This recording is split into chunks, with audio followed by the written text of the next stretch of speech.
जय हिंद दोस्तों। Welcome to AP academy. आज हम लोग स्टार्ट करेंगे खिलजी डायनेस्टी, खिलजी वंश। देखिए, लास्ट क्लास में हम लोगों ने स्लेव डायनेस्टी पढ़ा था और स्लेव डायनेस्टी को ख़त्म करने के बाद अगला जो वंश दिल्ली सल्तनत पर या दिल्ली की हुकूमत जिसके हाथ में जाती है वो है खिलजी वंश। देखिए, खिलजी वंश के बारे में आपको दो इंपॉर्टेंट पॉइंट्स याद रखने हैं जो इनको दिल्ली सल्तनत के बाकी जितने भी वंश थे उनसे अलग करती है, इसलिए ये पॉइंट्स बहुत इंपॉर्टेंट हो जाते हैं। सबसे पहला पॉइंट तो ये कि जो खिलजी वंश था ये इनका टेन्योर सबसे शॉर्टेस्ट रहा। मतलब आपने देखा था कि दिल्ली सल्तनत पर टोटल 5 डायनेस्टीज का राज चला, जिसमें सबसे शॉर्टेस्ट टेन्योर अगर हम बात करें तो वो खिलजी वंश का था। इनका जो टेन्योर रहा वो 1290 से लेकर के और 1320 तक रहा। मीन्स 1290 से लेके 1320 तक इनका साम्राज्य चला, खिलजी वंश दिल्ली सल्तनत पे। तो इनका जो टेन्योर था वो सबसे छोटा था, 30 साल का। ठीक, तो सबसे शॉर्टेस्ट टेन्योर अगर किसी डायनेस्टी का रहा है दिल्ली सल्तनत में तो वो किसका रहा है? खिलजी डायनेस्टी का। पहला पॉइंट। दूसरा पॉइंट, खिलजी डायनेस्टीज के जितने भी सुल्तान रहे, ठीक, किसी ने भी खलीफा से परमिशन ले करके शासन नहीं चलाया। देखिए, आप जानते हैं खलीफा कौन हुआ करते थे। मैंने आपको जब इस्लाम धर्म पढ़ाया था तो मैंने आपको बताया था खलीफा कौन हुआ करते थे। जो प्रॉफिट मोहम्मद के उत्तराधिकारी थे उनको खलीफा कहा जाता था। और खलीफा कौन थे? खलीफा जितने भी पूरे वर्ल्ड में जितने भी मुस्लिम थे उनके राजनीतिक और धार्मिक प्रमुख जो थे वो कौन कहलाते थे? खलीफा कहलाते थे। आपने देखा हो जितनी भी डायनेस्टीज हुई उनके जितने भी सुल्तान थे वो सब किसकी परमिशन से आक्रमण करते थे या रूल किया करते थे? वो खलीफा की परमिशन से किया करते थे। खिलजी वंश एक लौता ऐसा वंश रहा है दिल्ली सल्तनत में जिन्होंने कभी भी, उनके सुल्तानों ने कभी भी खलीफा से परमिशन नहीं ली। मतलब उनकी जो सत्ता थी वो सैन्य शक्ति के आधार पर थी, वो खलीफाओं के आधार पर नहीं थी। जैसे आप देखें, अगर स्लेव डायनेस्टी में जो इल्तुतमिश थे उन्होंने अपने आप को सुल्तान किससे घोषित करवाया था? खलीफा से घोषित करवाया था। यही काम बलबन ने भी किया था और यही काम आगे भी डायनेस्टीज के जितने भी दिल्ली सल्तनत के आगे के वंशज हैं वो भी यही करेंगे, एक्सेप्ट खिलजी डायनेस्टी। ठीक, क्योंकि खिलजी डायनेस्टी के लोग जो थे ये थोड़े से अलग थे, उनके कंपैरिजन में थोड़े से ये अलग थे। ठीक, और ये सैन्य ताकत को, मतलब एक तरीके से कहा जाए तो मिलिट्री कॉन्क्वेस्ट, इस पर ज्यादा यकीन करते थे। मतलब इनकी जो पूरी सत्ता थी वो किस पर केंद्रित थी? इनकी सैन्य शक्ति पर, क्योंकि इन्होंने जो कुछ भी हासिल किया था अपनी सैन्य शक्ति से हासिल किया था। ठीक है, तो इनको किसी की भी परमिशन की जरूरत नहीं थी। जैसे अगर आप देखें मुगल्स की अगर हम बात करें, ठीक, तो मुगलों में भी किसी भी, उन्होंने, आप देखें अगर मुगलों के जितने भी राजा हुआ करते थे उनको बादशाह कहा जाता था। ठीक, लेकिन वही अगर हम दिल्ली सल्तनत की बात करें तो दिल्ली सल्तनत के जितने भी राजा हुए इनको सुल्तान कहा जाता था। देखिए, ठीक, तो सुल्तान किनको कहा जाता था? देखिए, दो चीजें बोली जाती थी, एक जिनको बोला जाता था सुल्तान, ठीक, और एक जिनको बोला जाता था बादशाह। ठीक, तो सुल्तान कौन कहलाते थे? सुल्तान वो कहलाते थे जो खलीफाओं से परमिशन लेकर के राज किया करते थे। मतलब जो खलीफा से परमिशन लेकर के राज करते थे, मतलब वो अपना राजनीतिक प्रमुख या एक तरीके से कहा जाए धार्मिक प्रमुख किसको मानते थे? खलीफा को मानते थे। ठीक, तो वो क्या कहलाते थे? सुल्तान कहलाते थे। दिल्ली सल्तनत में आपको सिर्फ खिलजी वंश छोड़ दिया जाए तो बाकी सभी वंश में आपको कौन मिलेंगे? सुल्तान मिलेंगे। लेकिन वही अगर हम मुगल वंश की बात करें, ठीक, जब मुगल डायनेस्टी आई तो मुगल डायनेस्टीज ने किसी ने भी खलीफा से परमिशन लेके राज नहीं किया, तो वो क्या कहलाते थे? वो अपने आप में बादशाह कहलाते थे। मतलब वो अपने आप को ही सर्वे सर्वा मानते थे, वो किसी खलीफा को नहीं मानते थे। ठीक, तो एक तरीके से कहा जाए तो ये फर्क था सुल्तान और बादशाह में। ठीक, और खिलजी वंश बाकी दिल्ली सल्तनत के वंश से इसलिए भी अलग था क्योंकि इनके जो जितने भी राजा थे उन्होंने खलीफा से परमिशन नहीं ली थी, वो अपनी सैन्य ताकत के दम पर राज करते थे क्योंकि इनके पास सैन्य ताकत थी। ठीक, तो खिलजी वंश के बारे में आपको दो पॉइंट समझ में आए। सबसे पहला तो इनका जो साम्राज्य था, इनका जो टेन्योर था वो सबसे कम था बाकियों से, और दूसरा जो था कि खलीफाओं से परमिशन लेकर के ये राज नहीं कर रहे थे। क्लियर हुआ आप लोगों को ये? ठीक, अब हम देखते हैं कि ये खिलजी वंश एक्चुअली इनकी जो ओरिजिन है ये हुआ कहां से। देखिए, अफगानिस्तान में अगर हम बात करें, आज का जो अफगानिस्तान है, ठीक, तो अफगानिस्तान में एक जगह है, ठीक, जिसे कहा जाता है हेलमंद नदी घाटी। अफगानिस्तान में एक जगह है हेलमंद नदी घाटी, हेलमंद रिवर वैली, ठीक।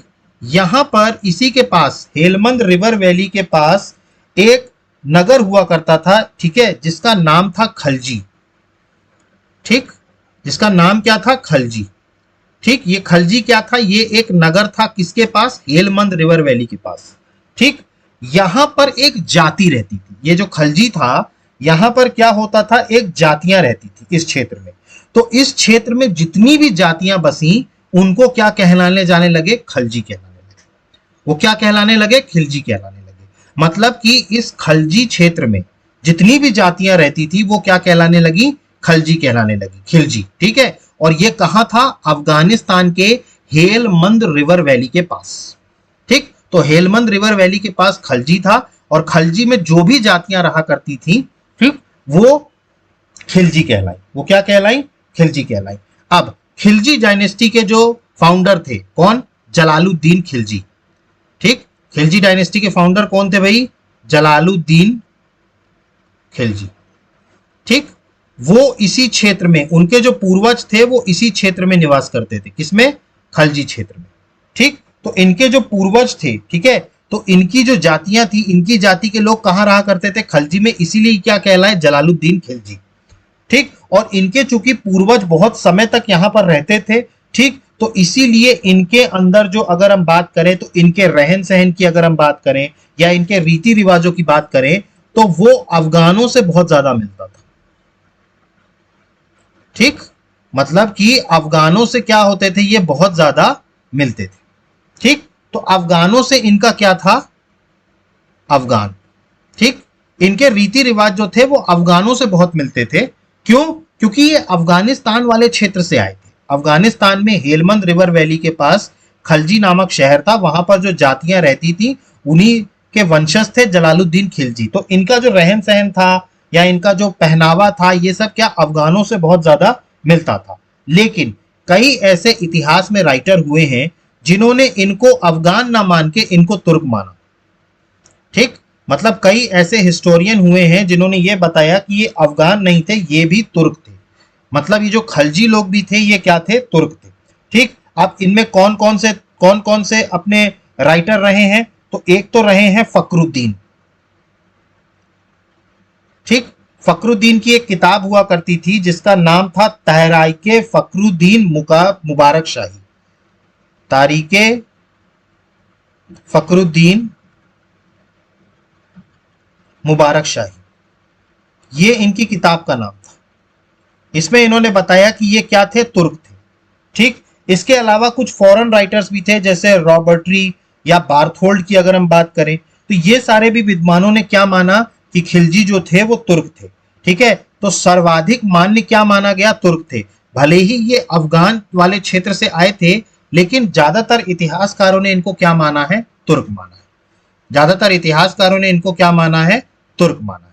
क्लियर हुआ आप लोगों को, ठीक। अब हम बात करते हैं कि इनका उदय या इनको दिल्ली सल्तनत पर ये किस तरीके से काबिज हुए। देखिए जलालुद्दीन खिलजी जो थे, ठीक है, जो खिलजी वंश के क्या रहे, संस्थापक थे, ठीक है। इन्होंने क्या किया, जो स्लेव डायनेस्टी थी उसको खत्म किया, स्लेव डायनेस्टी के आखिरी राजा को इन्होंने मारा और खुद सिंहासन पर बैठे, ठीक। तो इन्होंने एक्चुअली उसको अपनी सैन्य ताकत के दम पर मारा था, ठीक। इसीलिए इसको एक तरीके से खिलजी क्रांति कहा गया, मतलब खिलजी रेवोल्यूशन। इसको क्या कहा गया, खिलजी रेवोल्यूशन नाम दिया गया। मतलब ये जो जलालुद्दीन खिलजी ने इलबुरी जो कि स्लेव डायनेस्टी थी उसको समाप्त करके जो सिंहासन पर बैठे, तो इसको एक क्रांति के रूप में लिया गया, ठीक। इसको क्या लिया गया, एक क्रांति के रूप में लिया गया, जिसको क्या कहा गया, खिलजी क्रांति या जिसको कहते हैं खिलजी रेवोल्यूशन, ठीक। तो इसमें क्या था, एक तो जलालुद्दीन खिलजी ने आखिरी शासक को मारा और इलबुरी वंश या स्लेव डायनेस्टी को खत्म किया, ठीक, और खुद सिंहासन पर बैठा, ठीक। इसके अलावा अगर हम बात करें तो यहां पर जलालुद्दीन खिलजी जो सिंहासन पर बैठा वो अपनी सैन्य ताकत के दम पर बैठा, ठीक। कोई वंशानुगत नहीं था, कोई उनके वंश का नहीं था जो कि उसके बाद उनको राज्य गद्दी मिले, ठीक। इनका कोई, और इसने कोई पणतंत्र नहीं किया था, मतलब कोई कॉन्स्पिरेसी नहीं रची थी। मतलब सिंहासन पाने के लिए जैसे बहुत सारे राजाओं ने क्या किया, कॉन्स्पिरेसी रच करके सिंहासन हासिल किया। ना तो इसने कॉन्स्पिरेसी रची थी और ना ही ये वंशानुगत था, इसने अपनी सैन्य ताकत के दम पर शासन हासिल किया था। तो खिलजियों की सबसे बड़ी जो स्ट्रेंथ हुआ करती थी वो उनकी सैन्य ताकत थी।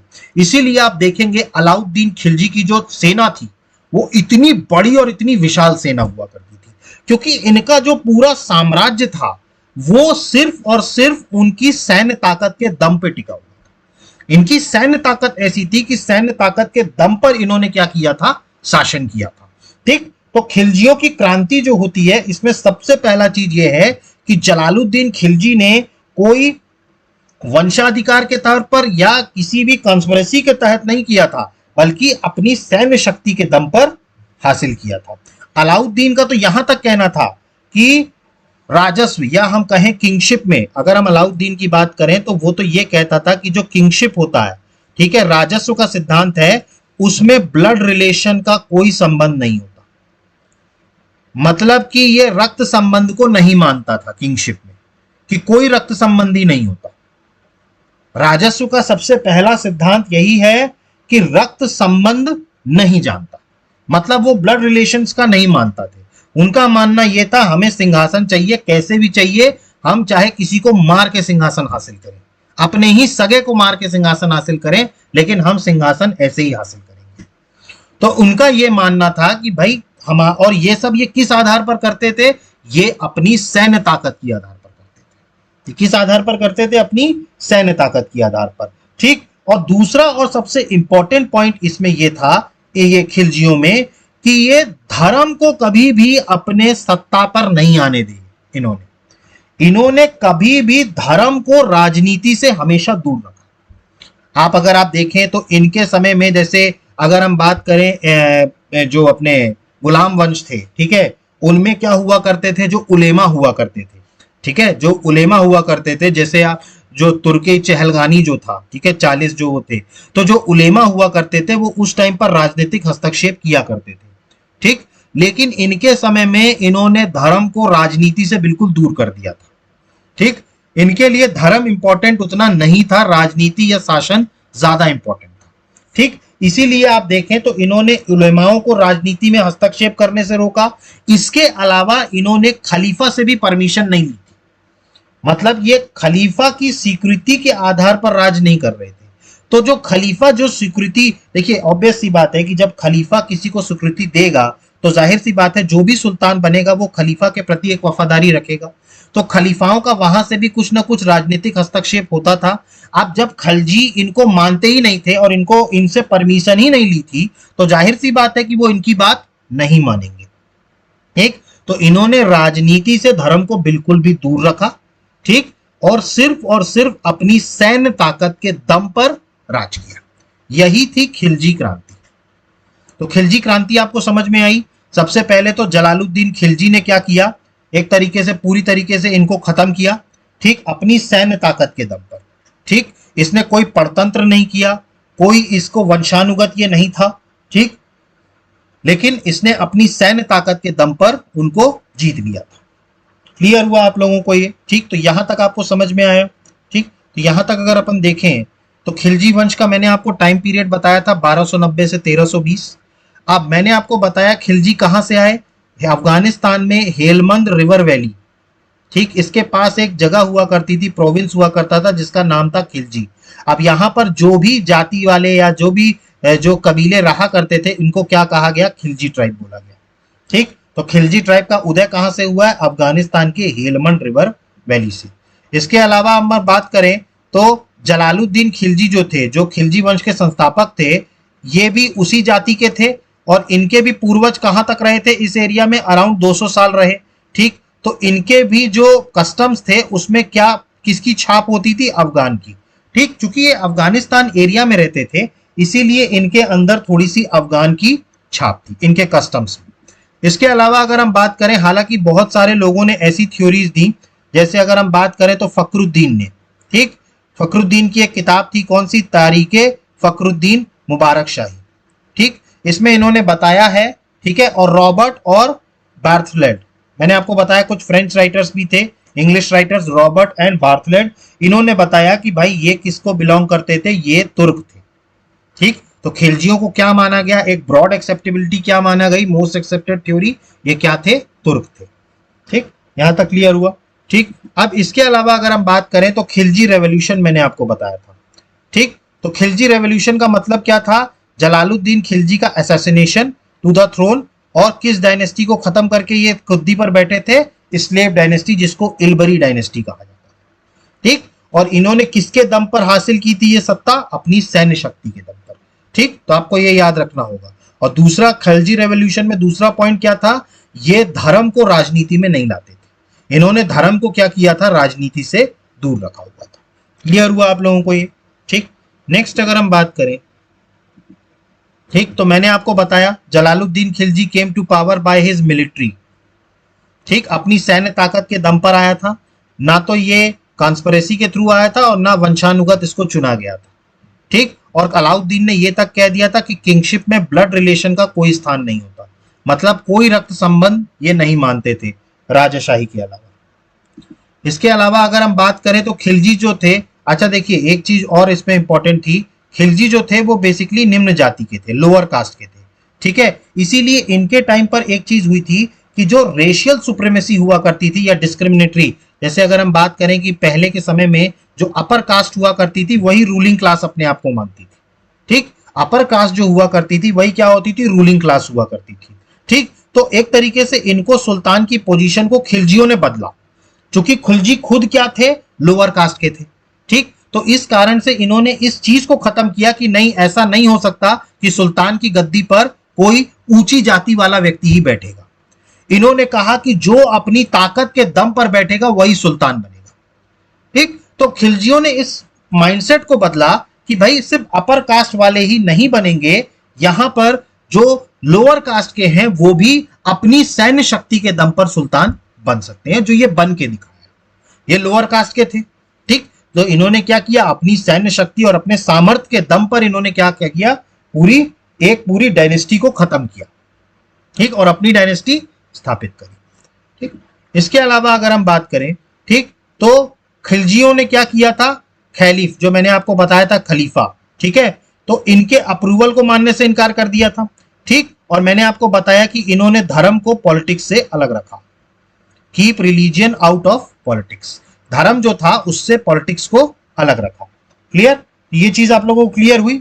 ठीक, और इन्होंने जो उलेमा हुआ करते थे, ठीक है, उलेमा मतलब जो धर्म गुरु हुआ करते थे, ठीक है, जो उलेमा हुआ करते थे उनको भी क्या दूर रखा, पॉलिटिक्स से दूर रखा, मतलब उनके हस्तक्षेप जो है वो अब इन्होंने मान्य नहीं किए। क्लियर हुआ आप लोगों को ये। ठीक, ठीक, अब मेन रीजन जो मैंने आपको बताया कि इनका जो सबसे मेन रीजन हुआ करता था खिलजियों की पावर का, वो बेसिकली इनकी मिलिट्री पावर थी। मैंने आपको बताया था सैन्य शक्ति, इनकी सैन्य शक्ति ही इनके वंश के या इनके खिलजी डायनेस्टी के स्थापना का कारण था, और ये जब तक रहे जब तक इनकी सैन्य शक्ति जो रही वो मजबूत रही। इसीलिए अगर हम बात करें तो जितनी भी दिल्ली सल्तनत की डायनेस्टीज थी, अपनी सेना पर सबसे ज्यादा ध्यान किन्होंने दिया, खिलजियों ने दिया, क्योंकि खिलजियों की पूरा वंश ही किस पर डिपेंड करता था, इनकी सेना पे डिपेंड करता था। इसीलिए आप देखेंगे परमानेंट स्टैंडिंग आर्मी बनाने वाले सबसे पहले शासक थे अलाउद्दीन खिलजी, जिन्होंने परमानेंट स्टैंडिंग आर्मी बनाई थी। परमानेंट स्टैंडिंग आर्मी मतलब युद्ध हो या ना हो सेना रहेगी, जैसे आज की डेट में है, हमारा युद्ध किसी से हो या ना हो लेकिन इंडियन आर्मी आज भी है। ठीक, तो आर्म फोर्सेस हैं हमारे आज भी, तो इसी को कहा जाता है परमानेंट स्टैंडिंग आर्मी। तो अलाउद्दीन खिलजी पहले ऐसे व्यक्ति थे जिन्होंने परमानेंट स्टैंडिंग आर्मी बनाई थी। क्लियर, तो इनके लिए मिलिट्री की पावर जो थी वो बहुत ज्यादा इंपॉर्टेंट थी। क्लियर हुआ आप लोगों को ये सब। ठीक, तो यहां तक सारी चीजें समझ में आई। ठीक, नेक्स्ट अगर हम बात करें, अब हम बात करेंगे जलालुद्दीन खिलजी की। जलालुद्दीन खिलजी कौन थे, खिलजी वंश के संस्थापक। ठीक, अब जलालुद्दीन खिलजी की अगर हम बात करें, ठीक, तो जलालुद्दीन खिलजी बेसिकली थे कौन। देखिए ये भी क्या हुआ करते थे एक तरीके से, जिस टाइम पे जलालुद्दीन खिलजी जब इनको एक तरीके से कहा जाए तो एक तरीके से ये शाही अंगरक्षक थे। ठीक है, मतलब ये बेसिकली क्या थे, जो शाही अंगरक्षक। ठीक, ठीक, तो शाही अंगरक्षक हुआ करते थे। ठीक, इनको एक उपाधि दी गई थी अपने ये शुरू से क्या थे, बहुत केपेबल थे। ठीक है, जलालुद्दीन खिलजी शुरू से क्या थे, बहुत, इनकी योग्यता बहुत ज्यादा थी। ठीक है, इसीलिए इनको एक उपाधि दी गई थी, सर ए जानदर। इनको सर ए जानदर की उपाधि दी गई। ठीक, सर ए जानदर होता है शाही अंगरक्षक। ठीक, शाही अंगरक्षक मतलब रॉयल गार्ड। ठीक, रॉयल गार्ड। ठीक, तो इनके अपने टैलेंट के बल पर, अपनी योग्यता के बल पर इनको कौन सा टाइटल दिया गया, सर ए जानदार का। ठीक, जिसका मतलब हुआ करता था शाही अंगरक्षक। ठीक, और बाद में इनकी चूंकि योग्यता काफी ज्यादा थी, इसीलिए बाद में इनको एक जगह थी सामना। ठीक, सामना एक जगह थी, यहां का इनको सूबेदार बना दिया गया था। ठीक, तो सामना एक जगह थी जहां का इनको क्या बना दिया गया था, सूबेदार बना दिया गया था। ठीक, तो ये सूबेदार किसके वंश में बने थे, जब स्लेव डायनेस्टी थी। ठीक, और उस टाइम पर समाना एक जगह थी जहां का इनको क्या बनाया गया, सूबेदार बनाया गया। ठीक, अब अगर हम बात करें इनकी, ठीक, तो उस टाइम पर जब ये समाना के सूबेदार थे, ठीक, तो इन्होंने क्या हुआ, कई बार देखिए उस टाइम पर अगर हम बात करें, ठीक है, तो इस्लामिक जो यहां पर जो था, इनके सबसे बड़े दुश्मन कौन थे, मंगोल। आप जानते हैं कि मंगोलों का आक्रमण अगर आप याद करें तो स्लेव डायनेस्टी में बलबन और इल्तुतमिश के टाइम भी मंगोलों का आक्रमण बहुत ज्यादा था। ठीक, मंगोलों का आक्रमण निरंतर बढ़ता जा रहा था, तो इनके जो सबसे बड़े दुश्मन थे वो कौन थे, मंगोल थे। ठीक, और जलालुद्दीन खिलजी जब सामन्ना के सूबेदार थे तो उन्होंने कई बार मंगोल आक्रमण को रोका था। मतलब कि मंगोलों को भारत में आने से रोका गया। ठीक, किसके द्वारा, जलालुद्दीन खिलजी के द्वारा। ठीक, जिसके कारण हुआ क्या, देखिए उस टाइम पर चूंकि क्या था, जब आपका कोई बहुत बड़ा दुश्मन होता है, ठीक, और अगर कोई भी उनको सबक सिखाता है तो वो आपके लिए बहुत बड़ा हो जाता है। ठीक, जैसे अगर हम आज बात करें कि आज जो है हमारे देश का सबसे बड़ा दुश्मन जो है वो पाकिस्तान है। ठीक, तो पाकिस्तान को जब भी भारतीय सेना या भारत का कोई भी वो सबक सिखाता है तो जनता के मन में उनके प्रति एक बहुत इमोशनल अटैचमेंट होता है। तो ऐसे ही उस समय पर मंगोल चूंकि इनके सबसे बड़े दुश्मन थे, तो जो जलालुद्दीन खिलजी ने मंगोलों को रोका, ठीक, और मंगोलों को पीछे खदेड़ा, तो आम जनमानस में जलालुद्दीन खिलजी बहुत पॉपुलर होते गए। ठीक, कि भाई हमारा एक इतना काबिल सूबेदार है जो मंगोलों के आक्रमण से हमको बचा रहा। ठीक, तो उस टाइम पर जो एक तरीके से कहा जाए तो मंगोलों के आक्रमण को ये विफल कर रहे थे, जिसके कारण इनकी राजनीतिक प्रतिष्ठा में बहुत वृद्धि हुई। मतलब इनकी पॉलिटिकल जो इमेज थी वो बहुत ज्यादा इंप्रूव हुई जलालुद्दीन खिलजी की। ठीक, ठीक, और इसी चीजों से खुश होकर के, ठीक है, उस टाइम के जो सुल्तान थे कैकुबाद, ठीक, कैकुबाद, ठीक, कैकुबाद सुल्तान थे उसके टाइम पर। ठीक है, तो इन्होंने क्या किया था, जलालुद्दीन खिलजी को एक और उपाधि से नवाजा था, जो था ऐराज ए मुमालिक। ऐराज ए मुमालिक। तो ऐराज ए मुबालिक, ठीक है, आरिज ए मुबालिक, आरिज ए मुबालिक, ठीक है, आरिज ए मुबालिक। ठीक है, किसने बनाया जलालुद्दीन खिलजी को आरिज ए मुबालिक, ये बनाया कैकुबाद ने। ठीक, ये उस टाइम पे क्या थे, सुल्तान थे। ठीक है, और इनको क्या नाम दिया गया, कौन सी उपाधि दी गई, इनको दी गई शाइस्ता खान की उपाधि। ये आपको याद रखना है ये सब, शाइस्ता खान। तो जलालुद्दीन खिलजी को कौन कौन सी उपाधि दी गई, एक तो सर ए जानदार दी गई, दूसरा दी गई ऐराज ए मुबालिक, और तीसरा दी गई शाइस्ता खान। ठीक, तो इनको शाइस्ता खान की उपाधि किसने दी, सुल्तान कैकुबाद ने। ठीक, इसके बाद अगर हम बात करें, ठीक, तो जलालुद्दीन एक तरीके से खिलजियों का मुखिया तो था ही, साथ ही साथ जो गैर मुस्लिम तुर्क दल थे, ठीक है, गैर तुर्क मुस्लिम दल, ठीक है, मतलब जो नॉन तुर्क मुस्लिम दल थे, ठीक है, जो नॉन तुर्क मुस्लिम दल थे, ठीक है, उनका भी नेता किसको माना जाता था, जलालुद्दीन खिलजी को। ठीक, और फिर इसके बाद कालांतर में जलालुद्दीन खिलजी ने ही क्या कर दिया, कैकुबाद की हत्या कर दी, और यहां से कैकूबाद के बाद से स्लेव डायनेस्टी खत्म हो गई और इन्होंने किसकी स्थापना करी? खिलजी वंश की स्थापना करी। क्लियर? तो आपको ये याद रखना है। समझ में आया जलालुद्दीन खिलजी के बारे में? ठीक, तो जलालुद्दीन खिलजी सबसे पहली बात तो ये शाही अंगरक्षक हुआ करते थे, सर ए जानदार की उपाधि दी गई, फिर इनको बाद में समन्ना का सूबेदार बनाया गया। इन्होंने मंगोलों के आक्रमण को रोका, जिसे खुश होकर के उस टाइम के सुल्तान कैकूबाद ने इनको एराजे मुबालिक की उपाधि दी। और किसकी उपाधि दी? शाइस्ता खान की। क्लियर हुआ आप लोगों को? ये पॉइंट्स क्लियर हुए? तो सबसे पहले अगर हम बात करें तो इनकी एबिलिटी के कारण जलालुद्दीन को अपॉइंट किया गया एज सर ए जानदार, ठीक, रॉयल बॉडीगार्ड, और फिर इनको समन्ना का सूबेदार बनाया गया। ठीक, अब जब ये समन्ना के सूबेदार बने, ठीक है, तो लगातार इन्होंने मंगोल इन्वेजन को रोका, ठीक है, जिसके कारण इनकी रेपुटेशन जो हो गई पॉलिटिक्स में वो बढ़ती गई। इसके अलावा अगर हम बात करें तो जलालुद्दीन खिलजी को आरिजे मुमालिक भी कहा गया। किसके द्वारा? सुल्तान कैकूबाद के द्वारा, ठीक है, जिन्होंने और कौन सा इनको टाइटल दिया? शाइस्ता खान का। ये आपको याद रखना है, शाइस्ता खान का टाइटल दिया गया। ठीक, इसके अलावा बात करें तो जलालुद्दीन जो थे ये एक नॉन तुर्क मुस्लिम ग्रुप को भी क्या कर रहे थे? लीड कर रहे थे, ठीक है, और ये खिलजियों के क्या थे? मुखिया थे भारत में। भारत में मुखिया कौन थे खिलजियों के? जलालुद्दीन खिलजी। इसके अलावा अगर हम बात करें तो जलालुद्दीन ने बाद में किसको मार दिया? कैकूबाद को और कायूमार्स को मार के, और फिर की स्थापना करी? खिलजी वंश की स्थापना करी। ठीक, तो जलालुद्दीन खिलजी के बारे में आपको समझ में आया। ठीक, अब इसके बाद अगर हम बात करें तो जलालुद्दीन खिलजी जब सत्ता में बैठे, ठीक है, दिल्ली से, तो कई ऐसे विद्रोह भी इनके समय में हुए। ठीक है, देखिए विद्रोह तो होने था, विद्रोह इसलिए होना था क्योंकि एक तो सबसे पहली बात तो जो एग्जिस्टिंग डायनेस्टी थी उनको सैन्य ताकत में, और इन्होंने पुराने राजाओं को मार के गद्दी हासिल करी, तो लोगों में उस बात को लेके नाराजगी थी। दूसरा, मैंने आपको बताया था कि ये खलीफा से परमिशन लेके नहीं आए थे। ठीक, और जितने भी मुसलमान हुआ करते थे पूरे विश्व में, वो अपना धार्मिक प्रमुख किसको मानते थे? खलीफा को मानते थे। तो इस कारण से भी इनका विद्रोह हुआ आम लोगों में, आम जनमानस में। ठीक, तो आम जन, चूंकि ये धर्म को तवज्जो नहीं दे रहे थे, ठीक है, और इस्लाम में अगर हम बात करें तो उनके लिए धर्म जो है वो बहुत बड़ी चीज हुआ करती थी। खलीफा मतलब एक तरीके से जो प्रॉफिट मोहम्मद के, एक तरीके से कहा जाए जो प्रॉफिट मोहम्मद के उत्तराधिकारी थे, ये उनको मानने को तैयार नहीं थे।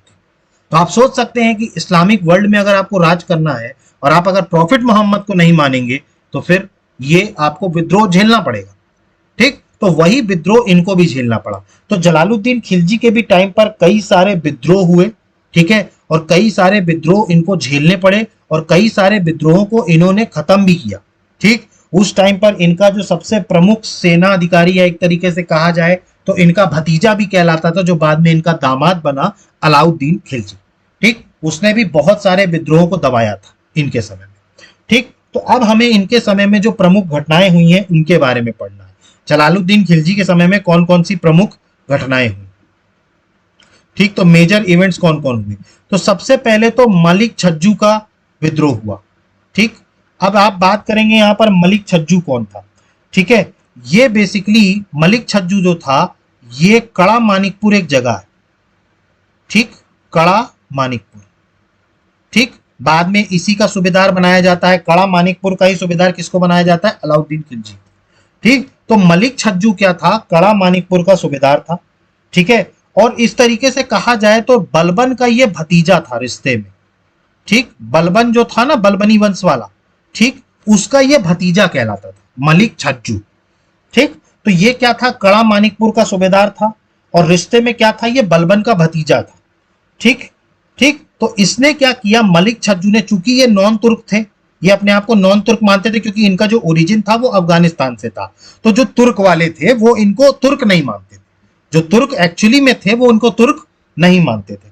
तो ये जो अन्य तुर्क सरदार थे, ठीक है, जिनको इन सब ने खत्म कर दिया था, तो ये अन्य तुर्क सरदारों के साथ मिलकर मलिक छज्जू ने क्या किया? विद्रोह किया। ठीक, मलिक छज्जू कौन था? कड़ा मानिकपुर का सूबेदार था। ठीक, तो मलिक छज्जू ने क्या किया? विद्रोह किया। ठीक है, जिसे बाद में जलालुद्दीन खिलजी ने इस विद्रोह को दबाया। ठीक, और इसको पराजित कर दिया, मलिक छज्जू को पराजित कर दिया, और फिर उन्होंने कड़ा मानिकपुर का जो सूबेदार बनाया वो किसको बनाया? अलाउद्दीन खिलजी को। ठीक, तो इसके बाद जो अगले जो सूबेदार बनते हैं कड़ा मानिकपुर के, वो कौन बने? अलाउद्दीन खिलजी। ठीक, तो मलिक छज्जू क्या था? मलिक छज्जू कड़ा मानिकपुर का जो था सूबेदार था। इसने अन्य तुर्क सरदारों के साथ मिलकर विद्रोह किया, जिस विद्रोह को जलालुद्दीन खिलजी ने दबा दिया और उसके बाद इसको सूबेदार की पदवी से हटा करके कड़ा मानिकपुर का सूबेदार किसको बना दिया? अलाउद्दीन खिलजी। क्लियर हुआ? ठीक, तो ये था रिबेलियन ऑफ मलिक छज्जू। इसके अलावा हम बात करें तो इनके समय में जो चोर और डकैत हुआ करते थे, ठग्स और थीव्स हुआ करते थे, ठीक है, उनके प्रति भी इनकी उदारता थी। ठीक, देखिए एक्चुअली में था क्या कि इनका जो जलालुद्दीन की अगर हम बात करें, ठीक है, तो इनकी उदारता की नीति अपनाई इन्होंने। ठीक है, मतलब ये जो चोर या ठग हुआ करते थे, इनके प्रति इन्होंने उदारता की नीति अपनाई। ठीक है, लेकिन इनके समय में अगर हम बात करें, जलालुद्दीन के समय में तकरीबन 1000, तकरीबन कितने? 1000 चोरों और ठगों को इन्होंने पकड़ा।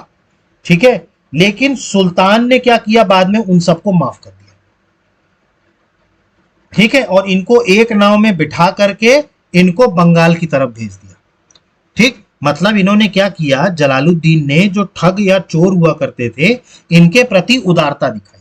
मतलब करीबन 1000 ठग और चोर इन्होंने पकड़े, लेकिन फिर इनको माफ भी कर दिया और इनको फिर वहां बिठा करके कहां भेज दिया? इन्होंने बंगाल भेज दिया। तो इनकी जो उदारता थी वो किसके प्रति थी? ठगों और चोरों के प्रति। ठीक, ये भी था। ठीक, इसके अलावा अगर हम बात करें तो कई सारे सुल्तान के अगेंस्ट में और भी कई सारे षड्यंत्र हुए। ठीक है, मतलब कि जलालुद्दीन जिस टाइम पर राज कर रहे थे, मैंने आपको बताया था जलालुद्दीन के साथ सबसे बड़ी मुसीबत तो मंगोल तो थे ही, लेकिन उसके साथ साथ उनका आंतरिक विद्रोह भी बहुत ज्यादा हो रहा था। ठीक है, और आंतरिक विद्रोह का मैंने आपको कारण बताया, खलीफा को ये नहीं मान रहे थे। ठीक है, और खलीफा को अगर आप नहीं मानेंगे तो वहां पर विद्रोह होगा। ठीक, तो कई सारे सुल्तान के विरुद्ध भी क्या हुए? षड्यंत्र हुए। ठीक है, जैसे अगर हम बात करें तो जलालुद्दीन जो थे, ठीक है, कई सारे सरदार जो थे, ठीक है, वो क्या कर रहे थे? सुल्तान को कुछ भी करके गद्दी से क्या हट जाते थे? हटाना चाहते थे। ठीक है, तो एक तरीके से उनको क्या करना पड़ा? उनको उन्हीं के खिलाफ, अपने ही लोगों के खिलाफ क्या करना पड़ा? विद्रोह को झेलना पड़ा जलालुद्दीन खिलजी को। हालांकि धीरे धीरे इन्होंने क्या किया? सारे विद्रोह को खत्म कर दिया था। ठीक है, इन्होंने क्या किया था? अपने सैन्य ताकत की दम पर जो भी विद्रोह हो रहा था उसको खत्म किया था। इसके अलावा अगर हम बात करें, ठीक है, तो एक कॉन्स्पिरेसी रची थी सिद्दी मौला ने। ठीक है, अब हम बात करेंगे ये सिद्दी मौला कौन थे। ठीक, देखिए सिद्दी मौला देखिए बेसिकली कौन था अगर हम बात करें तो ये सिद्दी मौला ईरान का एक फकीर था। ठीक है, सिद्दी मौला की अगर हम बात करें, देखिए वैसे तो जलालुद्दीन खिलजी की सोच उदारवादी थी। उदारवादी मतलब ये माफ कर दिया करते थे। ठीक है, लेकिन चूंकि अगर किसी का कांड जो है वो अगर बहुत ज्यादा एग्रेसिव हो जाता था तो फिर उनको ये माफ नहीं करते थे। उसमें एक्सेप्शन थे सिद्दी मौला। ठीक, अब सिद्दी मौला की अगर हम बात करें तो सिद्दी मौला बेसिकली ईरान के एक फकीर थे। ठीक है, ये क्या थे? ईरान के एक फकीर थे। ठीक है, ईरान के एक फकीर थे। ठीक है, और ये क्या करते थे? सिद्दी मौला क्या करते थे ये? ठीक है, और इनके जितने अनुयायी थे, मतलब चूंकि ये क्या थे? ये एक फकीर थे। ठीक है, तो इनके जितने भी मानने वाले लोग थे वो दिल्ली में बहुत सारे थे। ठीक है, मतलब उनकी संख्या जो सिद्दी मौला थे उनको जो थे, ठीक है, सिद्दी मौला को क्या थे? सिद्दी मौला के बहुत सारे अनुयायी दिल्ली में रहते थे।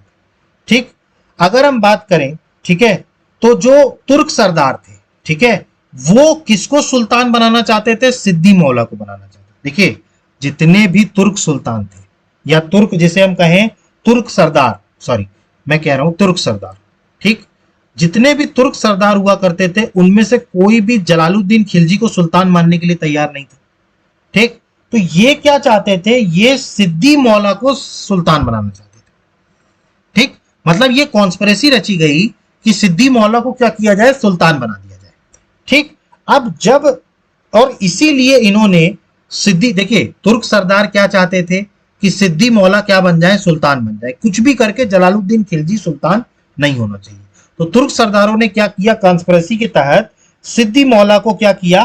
वो सुल्तान बनाना चाहा, जिसके लिए इन्होंने इसका विवाह, ठीक, जो आखिरी शासक थे नासरुद्दीन महमूद, नासरुद्दीन महमूद,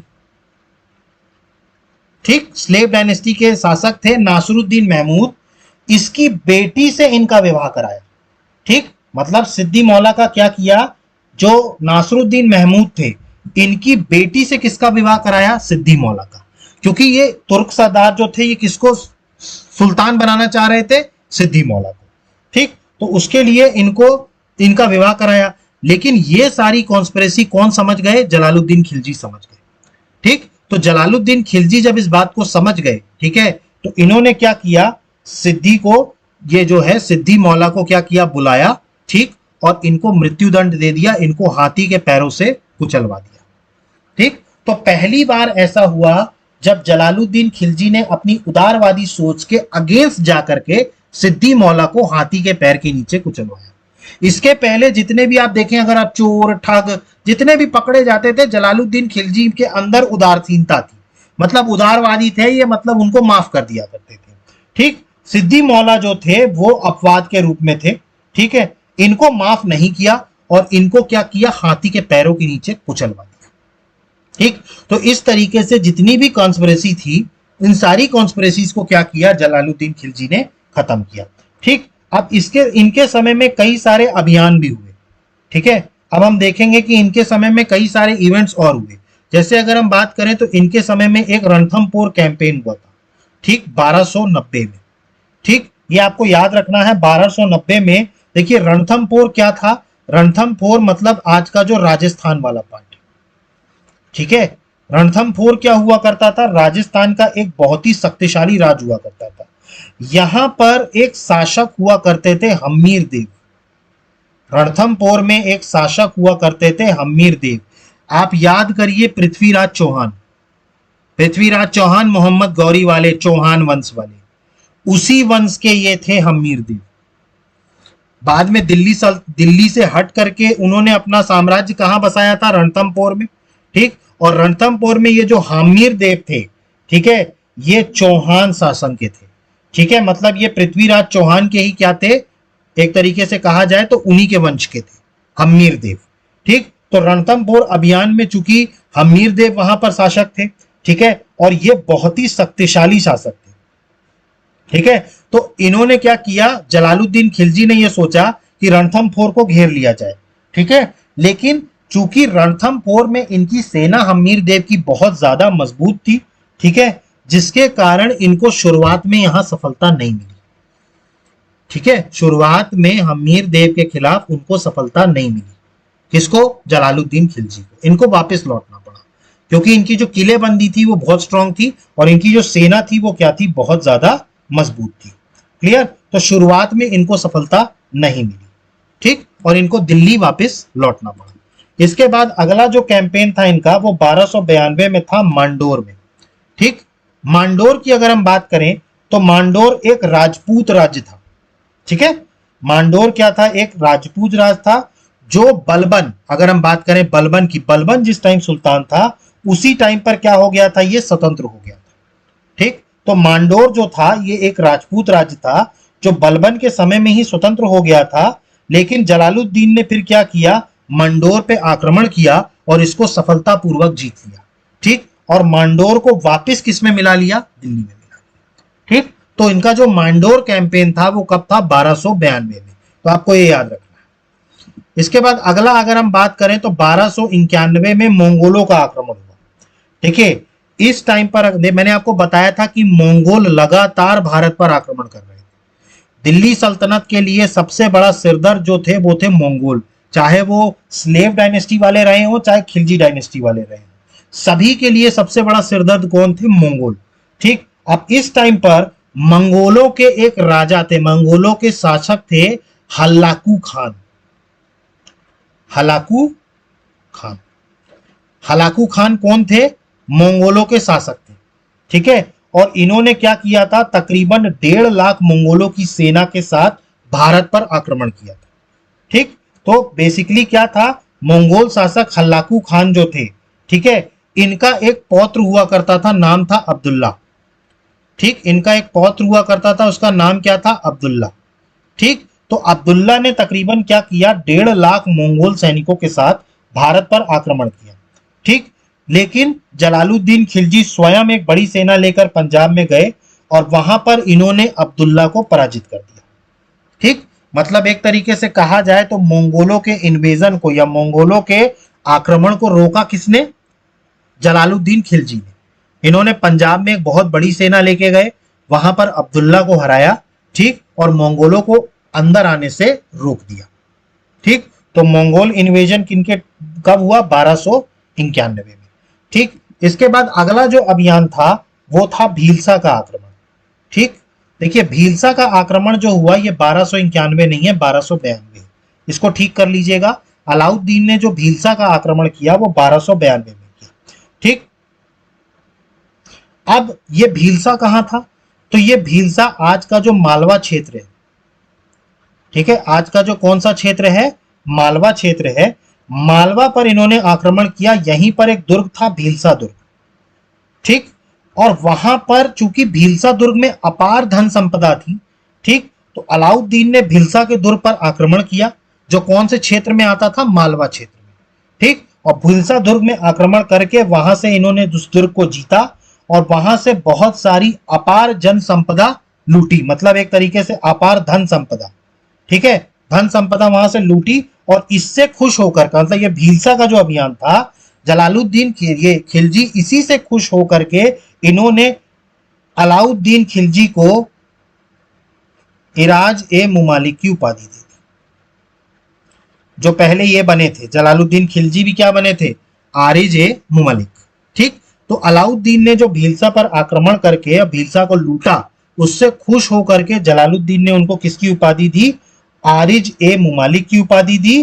और इसके अलावा अलाउद्दीन खिलजी को अवध का सूबेदार बना दिया। किसका सूबेदार बना दिया? अवध का। देखिए कड़ा मानिकपुर का तो सूबेदार उसको बनाया था अलाउद्दीन को, लेकिन भीलसा के आक्रमण के बाद आरिज ए मुमालिक की उनको उपाधि दी गई और अवध का सूबेदार नियुक्त कर दिया गया। ठीक, मतलब अलाउद्दीन खिलजी धीरे धीरे क्या हो रहे हैं? पावरफुल हो रहे हैं। ठीक, तो अलाउद्दीन खिलजी क्या हो रहे थे? धीरे धीरे क्या हो रहे थे? पावरफुल हो रहे थे। ठीक, अब भीलसा पर आक्रमण करने के बाद, ठीक है, इसके बाद अलाउद्दीन ने जो अगला आक्रमण किया वो किया 1296 में देवगिरी पे। ठीक, देवगिरी। ठीक, तो अलाउद्दीन ने उस टाइम पर देवगिरी के जो शासक थे, ठीक, अगर हम बात करें तो देवगिरी आज का जो साउथ वाला रीजन है, वहां पर देवगिरी हुआ करता था। वहां के एक शासक हुआ करते थे रामचंद्र देव। ठीक, रामचंद्र देव। ठीक, अब रामचंद्र देव को इन्होंने क्या किया? अलाउद्दीन खिलजी ने पराजित किया और वहां से जो भी धन संपदा मिली, ठीक है, अलाउद्दीन ने जो भी धन संपदा मिली, तो वो क्या हो गया? एक तो सबसे पहली बात, देवगिरी को लूटा इन्होंने, अलाउद्दीन ने। ठीक, अब देवगिरी को लूटने के बाद, ठीक है, अगर हम बात करें तो ये दिल्ली जाने की बजाय अलाउद्दीन कहां चले गए? कड़ा मानिकपुर चले गए। कहां चले गए? कड़ा मानिकपुर चले गए, मतलब अपनी राजधानी चले गए कड़ा मानिकपुर। ये दिल्ली नहीं गए, ठीक है, मतलब दिल्ली सुल्तान के पास नहीं गए, जलालुद्दीन खिलजी के पास। ये कहां चले गए? अलाउद्दीन देवगिरी को लूटने के बाद कड़ा मानिकपुर। ठीक, और कड़ा मानिकपुर में इन्होंने किसको बुलाया? जलालुद्दीन खिलजी को। ठीक, तो जलालुद्दीन खिलजी को, चूंकि अलाउद्दीन खिलजी अब खुद सुल्तान बनना चाहते थे, इसीलिए इन्होंने कॉन्स्पिरेसी रची और कॉन्स्पिरेसी के तहत जलालुद्दीन खिलजी को कहां बुलाया? कड़ा मानिकपुर। ठीक, ये कब हुआ? देवगिरी को लूटने के बाद। ठीक, देवगिरी को लूटने के बाद कड़ा मानिकपुर ये गए। इन्होंने इनको कहां बुलाया? जलालुद्दीन खिलजी को कहां बुलाया? कड़ा मानिकपुर बुलाया और गले मिलने के बहाने 1296 में, ठीक, जलालुद्दीन खिलजी की हत्या कर दी। ठीक, तो 1296 में अलाउद्दीन खिलजी ने किसकी हत्या कर दी? किसकी हत्या कर दी? सुल्तान जलालुद्दीन खिलजी की। ठीक, और 1296 में उनको कड़ा मानिकपुर में बुला के और गले मिल रहे थे, और गले मिलके इनके उन्होंने पीछे से इनको क्या मार दिया? चाकू मार दिया। ठीक, जिससे किसकी मृत्यु हो गई? जलालुद्दीन खिलजी की मृत्यु हो गई। और यहां से फिर कौन सुल्तान बने? अलाउद्दीन खिलजी। ठीक, तो इस तरीके से अलाउद्दीन खिलजी ने जलालुद्दीन खिलजी को मार दिया और कौन शासक बन गए? अलाउद्दीन खिलजी। क्लियर हुआ? ठीक, तो आई होप कि आपको यहां तक समझ में आया होगा। ठीक, तो आज हम अपनी क्लास को यहीं पर स्टॉप करते हैं। ठीक है, नेक्स्ट क्लास में फिर हम पढ़ेंगे अलाउद्दीन खिलजी के बारे में, क्योंकि अलाउद्दीन खिलजी अपने आप में एक बहुत बड़ा टॉपिक है। हमें अलाउद्दीन खिलजी के बारे में पढ़ना है, उनके अभियानों के बारे में पढ़ना है, फिर उनकी एडमिनिस्ट्रेशन के बारे में पढ़ना है, उनकी मार्केट पॉलिसी के बारे में पढ़ना है, उनकी किंगशिप थ्योरी के बारे में पढ़ना है। तो अलाउद्दीन खिलजी काफी बड़ा टॉपिक है, ठीक है। इसीलिए मैं आज क्लास को यहीं पे स्टॉप कर रहा हूँ। अलाउद्दीन खिलजी के ऊपर एक पूरी क्लास बनेगी जो नेक्स्ट क्लास रहेगी, उसके शासन से लेकर के और उसकी पूरे एडमिनिस्ट्रेशन तक। क्लियर? आपको यहां तक समझ में आया? ठीक, जलालुद्दीन खिलजी के बारे में समझ में आया, खिलजी वंश किस तरीके से जो है इन्होंने, इनकी क्या पॉलिसीज हुआ करती थी, वो सारी चीजें आप लोगों को क्लियर हुई। ठीक, इनके सारे अभियान समझ में आए। ठीक, अब नेक्स्ट क्लास में हम पढ़ेंगे अलाउद्दीन खिलजी के बारे में। देखिए अभी हमारे क्लासेस में थोड़ा सा गैप हो रहा है, क्योंकि बीच में मैं बाहर चला गया था, इस कारण से मैं क्लासेस ले नहीं पा रहा था, लेकिन अब क्लास कंटिन्यू रहेगी, रोज हमारी क्लास हुआ करेगी। Clear guys? अगर आपको आपको कोई भी डाउट उठता है तो प्लीज कमेंट बॉक्स में मेंशन कीजिए, अदरवाइज हमारे चैनल को लाइक कीजिए, सब्सक्राइब कीजिए और मैक्सिमम से मैक्सिमम शेयर कीजिए। So guys, thank you, have a good day, जय हिंद, नमस्कार।